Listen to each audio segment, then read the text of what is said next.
পুঁইশাক তো আমরা সবাই খাই, কম আর বেশি। কিন্তু পুঁইশাকের বিচি কেউ খেতে পারি, আবার কেউ পারি না। আমিও পারতাম না।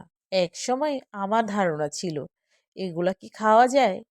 তো হঠাৎ করেই এক ভাবি আমাকে খেতে দিল, আর তারপর থেকেই আমিও খাওয়া শিখে গেলাম। আর সেই ভাবি রান্নাটা আমার কাছে ছিল অমৃত। তো এখন আমিও তার মতন করে চেষ্টা করি মাঝে মাঝে করার জন্য। তো আমার কাছে আবার চিংড়িটা দিয়ে খেলে বেশি ভালো লাগে। অনেকে শুটকি দিয়েও খায়, মাছ দিয়েও রান্না করে। তবে এটা চিংড়ি দিয়ে সবচেয়ে ভালো লাগে। আর যারা শুটকি লাভার, তারা কিন্তু এটা শুটকি দিয়ে খাবেই খাবে। তো আমার কাছে আবার পুঁই শাকটা খেতে ভীষণ ভালো লাগে। তো পুঁই শাকের বিচি, সেটাও খাওয়া শিখলাম। আমার বড় বলে, তুমি যে কি আজব খাওয়া শিখো, কি করব তোমাকে নিয়ে। তো বাজারে সে এটা দেখেই আমাকে ফোন দিয়ে বলছিল, তুমি না এটা খেতে পছন্দ করো, তোমার জন্য কি নিয়ে আসবো? তখন আমি ওকে বললাম, হ্যাঁ আনতে পারো, বছরে একবার হলেও খেতে হয়।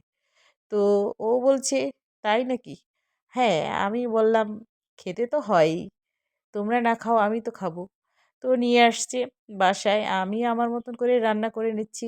আর পুঁই শাকের এই বিচিটা যখন আমি রান্না করি, অনেক মজা করে খাই। কি আর বলবো, তখন কিন্তু আমি অন্য কিছুই নেই না। আমার সামনে মাছ, মাংস যাই থাকুক, এটা আমার কাছে অমৃত হয়ে যায়। আর গরম, গরম এটা খেতে না দারুণ লাগে। তো আমার মেয়ে বলে, "আম্মু তুমি যে কি খাও? পুটপুট শব্দ হয় কেন?" তো ওর কথা শুনে আমি আবার হেসেও যাই। এটা তো বিচি, পুটপুট তো শব্দই হবে। আর এটার স্বাদ তখনই বাড়ে। তুমি খাও না তাই জানো না। তো মেয়েকেও একটু জোর করে খাওয়ালাম। মেয়ে বলছে, আসলে তো আম্মু ভালোই তো লাগছে। তো মেয়ের বাবা কিছুতেই খাবে না। তো তাকে বলছি, তুমি না খেলে না খেতে পারো, জোর করব না। তবে এটা খেতে কিন্তু অনেক ভালো। যে এই কথাটা শুনলো তখন বলল, আচ্ছা একটু দাও দেখি, একটু টেস্ট করে দেখি। তো তাকে জোর করিনি। সে নিজ থেকে যখন বলল টেস্ট করবে তখন দিলাম। তারপরে বলল, হ্যাঁ খাওয়া যায়, খারাপ লাগছে না। তখন বলছি, এটা কি বললা? আমার কাছে তো সেই লাগছে। তো কি বলবো?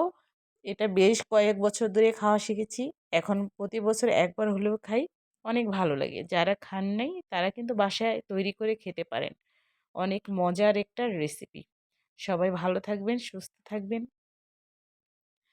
আর সবাই এরকম করে মজার, মজার খাবার খাবেন। নতুন, নতুন কিছু জানলে কিন্তু খেতে হয়। মুখে রুচিও আসে।